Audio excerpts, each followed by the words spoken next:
Bona tarda, com esteu? Aquesta setmana estem començant la sisena temporada de Divendres i no hi faltarà un dels nostres grans col·laboradors gairebé des del primer dia. Perquè diuen que la crisi comença a dissipar-se, però l'economia segur que continuarà generant molts titulars que caldrà interpretar. Com per exemple aquest d'avui. El Banc Central Europeu ha baixat els tipus d'interès al mínim històric per reactivar l'economia. És un bon dia perquè torni a Divendres el nostre economista de capçalera, el Xavier Sala i Martín. Bona tarda, Xavier. Hola, bona tarda. Bona tarda, Tian. Bona tarda. Xavier, ha anat bé l'estiu? Molt bé l'estiu. Sí. Has treballat, perquè el Xavier Sala i Martín torna a la temporada amb aquest nou llibre sota el braç, un llibre que es titula És l'hora dels adeus? Una pregunta que ara ens explicarà si té resposta. A 7:15 del vespre d'avui, a l'Escola Sunyon de Barcelona, el presenta, però ens faràs una mica de presentació aquí per nosaltres, exclusiva, eh? Sí. Molt bé. És un llibre, suposo, que per donar arguments, per donar resposta a aquesta pregunta, no? De si és l'hora dels adeus. O tu la contestes ja? Sí, jo la contesto al final. Bàsicament el llibre té dues parts.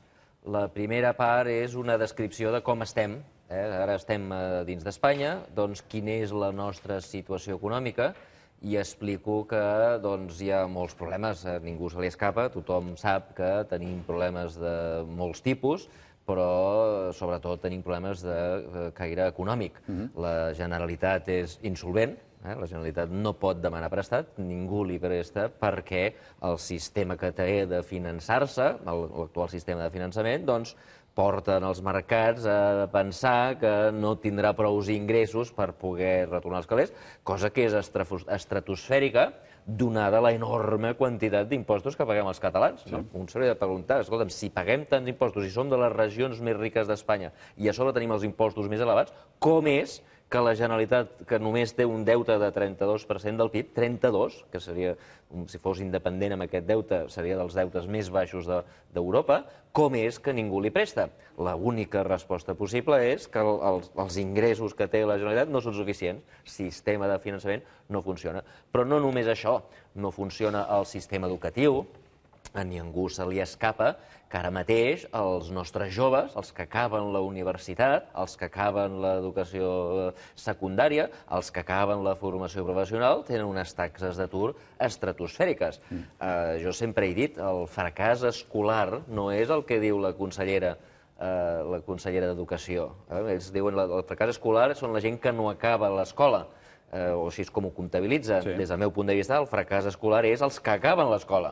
Els que acaben l'escola, els que han fet els deures, els que han tret matrícules d'honor, els que han estudiat, els que han fet el que diuen els pares, el que han fet el que diuen els professors, aquests nens estan a l'atur. I això és un veritable fracàs del sistema escolar, el fracàs escolar. A ningú se li escapa que el sistema econòmic que tenim dona premi no a les empreses, com passa a altres països, a les empreses que inventen grans coses. Als Estats Units, per exemple, t'inventes l'iPhone, doncs, escolta'm, et fas ric. Inventes Facebook, et fas ric.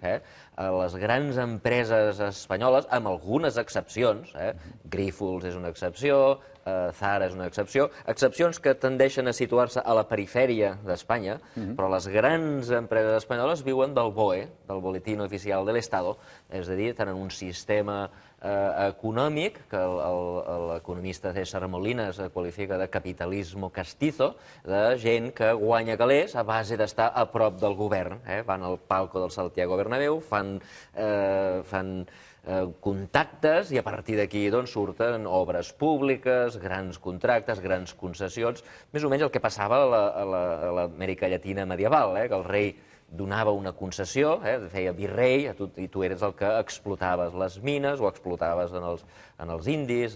Doncs això més o menys segueix passant igual que passava llavors. És a dir, tot això és la situació en què estem ara, en la qual també hi ha una situació institucionalment problemàtica.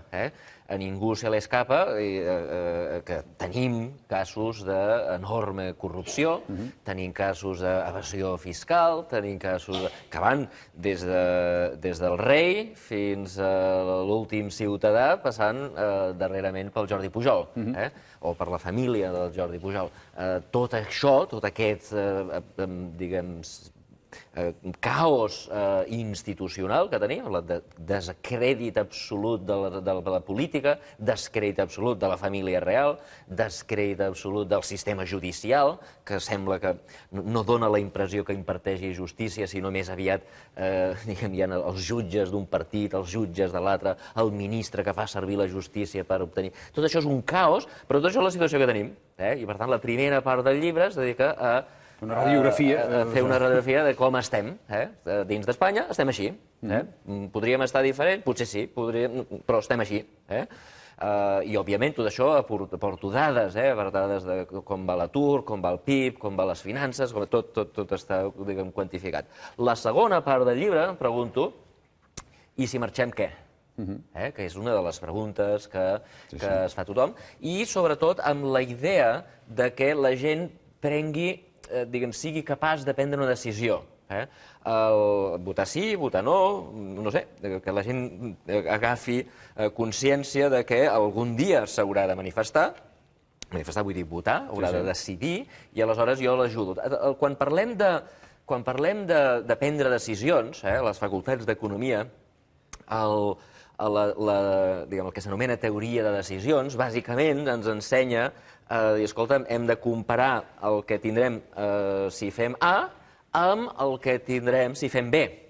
No n'hi ha prou amb dir, escolta'm, A serà fantàstic, perquè si A serà fantàstic, però B encara és més fantàstic, és una mala idea. I tampoc n'hi ha prou amb dir A serà dolent, perquè si B és encara més dolent, doncs A és una bona idea. És a dir, s'ha de comparar les dues alternatives. Per això, a la primera part del llibre, parlo de com estem a Espanya, perquè la comparació ha de ser com estem. I també emfatitzo que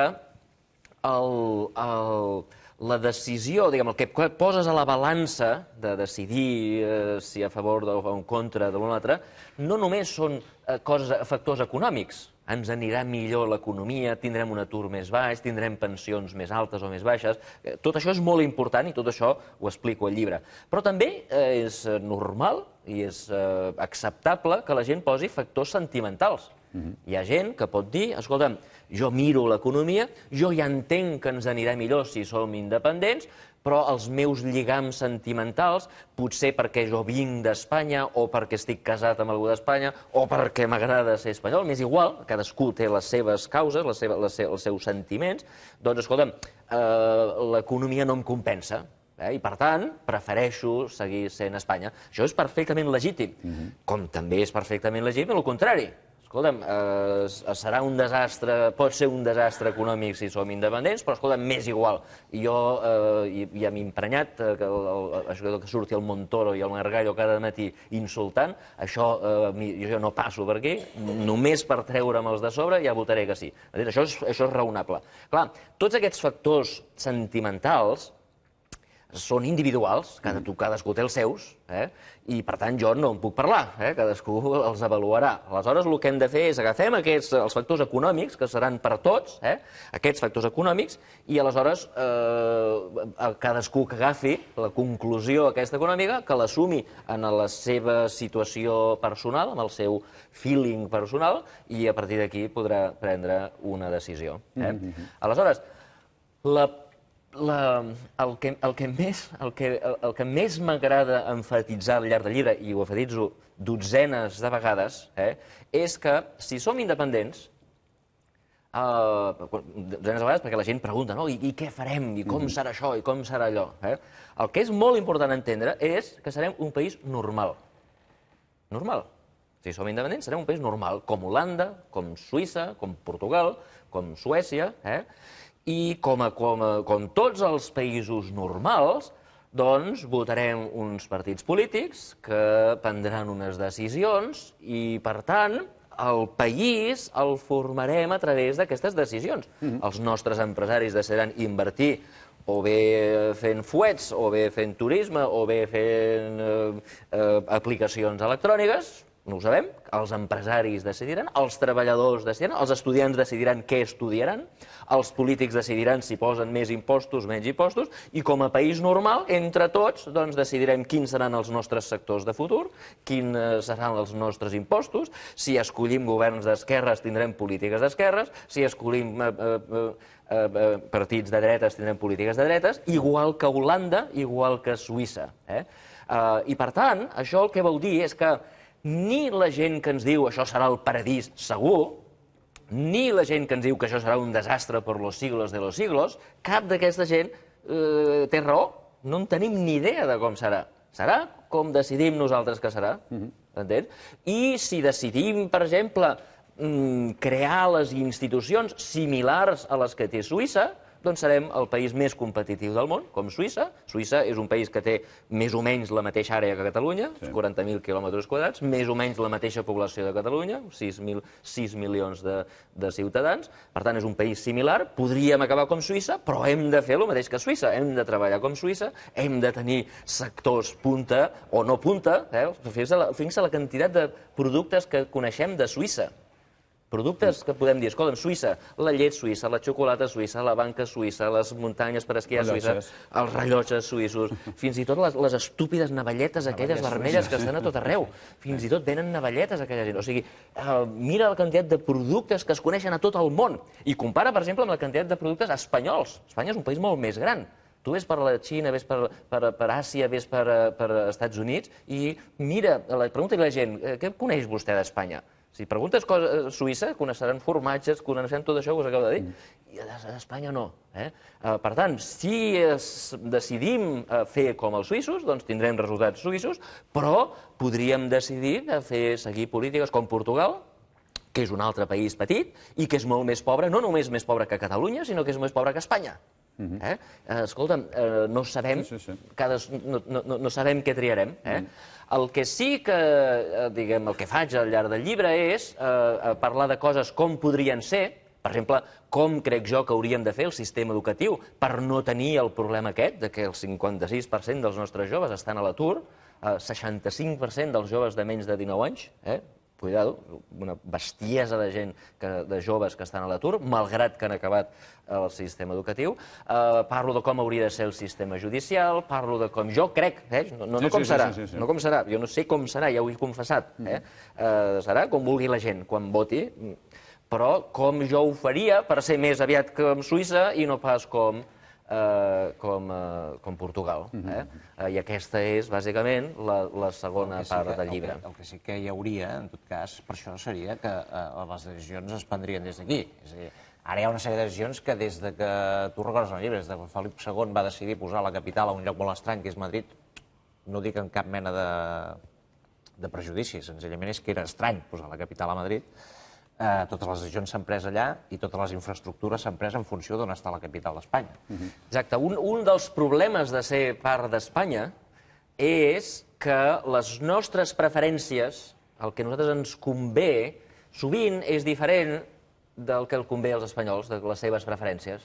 I clar, si nosaltres formem part d'Espanya i decidim per majoria, doncs nosaltres sempre perdrem. Nosaltres només tenim 16% dels vots, ells tenen 84%. Per tant, sempre que escollim un govern, sempre guanyaran ells i faran les infraestructures que els convenen amb ells. I com que les seves preferències són diferents, doncs escolliran coses que no ens convenen, que van en contra de les nostres preferències. I això ho dic, fixa't que jo no he dit, ni dic, ni diré que els espanyols són dolents, ni que ho fan expressament, no és que estiguin tot el dia pensant com fer mal a Catalunya, no. Simplement ells tenen unes preferències diferents i com que són majoria, les apliquen i això ens perjudica. Un exemple claríssim que tots coneixem és el del català. Els catalans hem notat que el sistema d'immersió lingüística ens convé, ens va bé. Quan jo era petit, en els barris, diguem, a l'entorn de Sabadell, hi havia dues comunitats absolutament segregades. Els catalans i els que en aquell moment estaven venint, o just acabaven de venir als anys 50, i feia uns anys que acabaven d'arribar, i estaven totalment separats. Ells parlaven una llengua, nosaltres parlàvem una altra, anàvem a discoteques diferents, jugàvem lligues de futbol diferents, era totalment segregat. Una generació després, gràcies a la immersió lingüística, els fills d'uns i els fills d'altres, ara són estudiants meus a la Pompeu Fabra, i escolta'm, i no saps qui és qui. són idèntics. En una generació s'ha integrat una migració massiva. Països com França, com Anglaterra i fins i tot com els Estats Units, els hi costa moltíssim integrar la gent. Els hi costa generacions. Els hispans de Nova York, escolta'm, són hispans i els fills dels hispans són hispans. Això aquí no ha passat. I, per tant, això és un actiu que els catalans pensem que és molt nostre i el volem mantenir. Però a ningú se li escapa que ara ha vingut el senyor Wert, fa una nova llei d'educació i diu que això s'ha acabat, que ara la immersió lingüística desapareix, que si l'estudiant vol doncs podrà fer les classes en espanyol, el qual permetrà una altra vegada segregar. Si la gent d'algun barri tots volen seguir les classes en castellà, doncs serà en castellà, els altres en català, i tornarem a separar el que ja estava unit. Per tant, diguem, a nosaltres ens interessa una cosa, amb ell li interessa una altra, a ell li interessa que tot el món habli espanyol. Fixa't que són diferents, no és que ell sigui dolent, ell té unes preferències, ell vol que s'habli espanyol, i és legítim, igual que els finesos volen que es parli finès a les escoles, a Finlàndia no es parla espanyol a les escoles, es parla finès, doncs escolta'm, tenen tot el dret de... Clar, el problema és que si som part d'Espanya, doncs tenen tot el dret a que les escoles catalanes es parli espanyol. Per tant, preferències diferents, solució... El que ens acaba passant és que es prenen decisions que van en contra nostra. Insisteixo, no perquè vulguin anar contra nostra, sinó perquè defensen una cosa que a ells els interessa i a nosaltres no, i nosaltres som minoria. Un altre exemple és això que deia el Tian, les infraestructures. Felip II decideix posar la capital a Madrid, cosa que ja va ser una cosa molt estranya des del punt de vista històric, perquè normalment les grans ciutats en aquella època estaven a la vora de centres de comunicació. En aquells moments els centres de comunicació eren o bé rius o bé al costat del mar, perquè no hi havia ni Facebook, ni carreteres, ni trens. Per tant, l'única manera era el transport a través dels rius o a través del mar. Llavors el Felip II, no se sap ben bé per què, doncs decideix posar la capital, la segona capital més alta d'Europa, està més amunt, Madrid està més amunt que Berna, que és la capital de Suïssa, la segona després d'Andorra, doncs decideix posar-la allà. No hi havia res, només hi havia la cort. Manzanares. Sí, Manzanares no és navegable. Això què vol dir? Doncs que per anar a veure el rei era complicat. I, per tant, Madrid es va desenvolupar sense el que passava a altres grans ciutats europees, sense una classe burgesa que feia negocis, sense la gent de la cultura, de l'art, de la ciència, i, per tant, es va quedar aïllat. Només hi havia buròcrates, funcionaris i gent del govern. Aleshores, un dels seus successors va dir, escolta'm, això del rei aïllat al mig del no-res és una mala idea, el que hem de fer és crear el que s'anomenen els camins rals, els camins reals que van des de Madrid fins als diferents llocs, fins a diferents punts del mar, diferents ciutats importants d'Espanya, i va fer 6 camins rals, 6 camins reals, que corresponen al que avui són les 6 grans carreteres que surten de Madrid, la 1 a la 6, de forma radial. Després de la mateixa forma radial apareixen al segle XIX ja els trens. I els reis deien, escolta'm, nosaltres fem això i ho paguem nosaltres. Qui vulgui fer altres carreteres, que se les pagui. I el mateix van fer amb els trens. Nosaltres fem aquests trens. Qui vulgui fer altres trens, que se'ls pagui. De fet, Catalunya tenia trens, el tren de Mataró, de fet, va ser el primer, però era privat. Això van fer uns empresaris que van dir, escolta, guanyarem calés si fem un tren. L'Estat no va posar el tren de Mataró, va posar els trens radials. Després, al segle XX, van fer autopistes, un altre cop radial. Els catalans també van tenir una autopista, però privada. El que ara és l'AP7, per anar a França, també privada. Però les autopistes públiques, les gratis, les entre cometes gratis, les de peatge, les que no es paga peatge, també tot radial. Fins i tot a l'AVE. Mireu, l'AVE sempre tot va a Madrid. No hi ha un AVE Barcelona-Bilbao que uneix 2 grans centres comercials. Per tant, totes les infraestructures de la història d'Espanya s'han creat amb criteris polítics. perquè el rei pugui parlar amb els súbdits, perquè la gent pugui anar a Madrid. A Madrid no era un gran centre empresarial, no hi havia empreses, no hi havia cultura, no hi havia ciència, a diferència de les altres grans ciutats d'Europa. Per això Espanya es va anar quedant endarrerida, perquè no es va promocionar tots aquests canvis intel·lectuals que va haver-hi al llarg dels segles. Doncs bé, tot això és una cosa que a Espanya els interessa, és el seu mètode, fins i tot es donen els avions. Perquè, a diferència del que passa a altres països en què cada aeroport és independent, a Espanya els aeroports són de l'Estat, els gestiona una empresa pública que es diu AENA i els gestiona amb criteris empresarials, perdona, amb criteris polítics. És a dir, tothom ha d'anar a Madrid, fixa't, totes les línies aèries, totes han de passar per Madrid i, per exemple, si nosaltres volem anar a Bilbao tenim problemes. Si volem anar a Sant Sebastián, escolta, hi ha un vol al dia per anar a Sant Sebastián, és complicadíssim. Com pot ser tan complicat que unir dues àrees econòmiques? Si tu haguessis fet les infraestructures amb criteris econòmics, no t'haguessin sortit les infraestructures que hi ha a Espanya. Allà van fer uns altres criteris. Legítim, però no és el que ens interessa. Si nosaltres volem tenir infraestructures bones, doncs això no ens interessa. Però, mentre siguem part d'Espanya, escolta'm, m'agradaran ells perquè són majoria, 84% dels vots cada vegada, escolta'm, i fem l'AVE aquest primer. Escolta'm, i el de Catalunya? No, Catalunya ja vindrà d'aquí 20 anys. De moment fem aquest. Per què? Doncs perquè tenim majoria.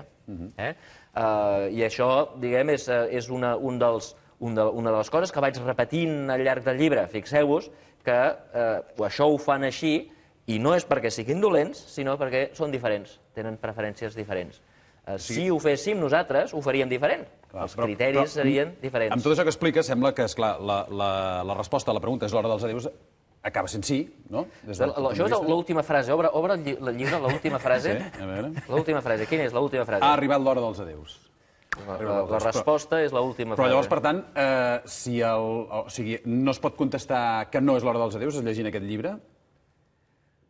Bueno, tu agafes aquests criteris i, com ja he dit abans, escolta'm, tu dius els beneficis, els costos, etc., surten d'aquesta manera, però jo segueixo pensant que jo m'estimo molt a Espanya, vull que els meus fills segueixin tenint un carnet d'identitat espanyol. Això són criteris absolutament raonables. La gent pot voler això. I, escolta'm, doncs sí. El que sí que jo dic és que des del punt de vista econòmic, diguem, no serà el paradís, ja ho he dit abans, i ho torno a repetir, la independència no té per què ser el paradís. Si fem les coses malament, ens anirà malament. Si fem les coses com Portugal, ens anirà com Portugal. I Portugal, insisteixo, és més pobre que Espanya. Però el que sí és que ens dona l'oportunitat, és una oportunitat per prendre les nostres pròpies decisions amb els nostres propis criteris. Que ho podem fer malament, sí, però és l'oportunitat de fer-ho bé. Una oportunitat que dins d'Espanya no tenim, perquè som minoria. Dins d'Espanya no podem fer res d'això. Deixa'm complicar-t'ho encara una mica més. O sigui, es pot escriure un llibre, un altre economista pot escriure un llibre igual que aquest, amb unes dades i tal, demostrant que no és l'hora dels adéus? O portant a la conclusió que no és l'hora dels adéus? Sí, cadascú pot escriure el llibre que vulgui. Ho dic perquè això a vegades, com que els economistes dius, que els economistes feuen els números com voleu. Es pot dir, és que clar, facin els números com vols aquí, Xavier. Tothom, tu fas anar els números com no vols? No, esclar, però vull dir que hi ha... No, ho dic en el sentit que molta gent dirà, clar, home, és que el Xavier ja sabem el que pensa, llavors, per tant, ha posat les xifres que li sembla que portaran a aquesta conclusió. Pregunto. Sí, si algú pensa que està malament, que les repliqui. Jo, per exemple, aquí va venir el senyor Borrell i ens va explicar el del dèficit, i jo vaig replicar. Estic esperant la seva resposta, però jo vaig replicar. Perquè jo crec que s'ha de tenir en compte el que ens han carregat a la visa. Recordeu el debat, Ell deia que el que està carregat a la nostra visa no compta. Jo dic, escolta'm, la visa s'ha de pagar i, per tant, és com si ho haguéssim pagat. Tant se val si pagues en efectiu o en visa. La visa compta com si fos pagaments. Punt i final. Estic esperant la resposta que em diguin que no. És a dir, debats n'hi pot haver, i òbviament pot haver-hi gent que escrigui altres llibres. De fet, n'hi ha molts altres llibres. Però el que jo no puc fer és escriure el meu llibre amb el punt de vista d'un altre. Tu escrius el teu punt de vista, tu fas anar els números com tu creus que s'han de fer, i jo ho faig tal com jo crec que s'ha de fer. I a qualsevol persona que vulgui debatre estic obert a debatre. Ja saps que jo, de fet, jo volia debatre amb el Borrell en aquest programa i ell es va negar. Jo estic perfectament obert a debatre amb qui sigui. Doncs ja ho sabeu, aquest és el llibre del Xavier Sala Martín, és l'hora dels adeus, avui el presenta a 7:15 a l'Escola Súnion de Barcelona.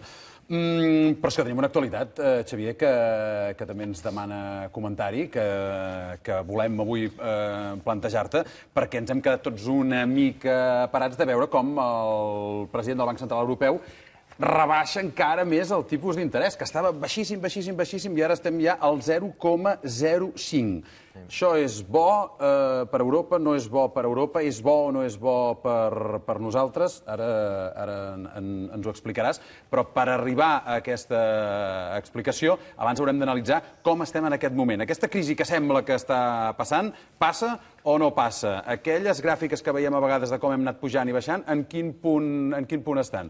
Doncs ens ho explicarà de seguida el Xavier Sala Martín. Després d'aquesta pausa, no us n'adonareu i tornarem a seguir.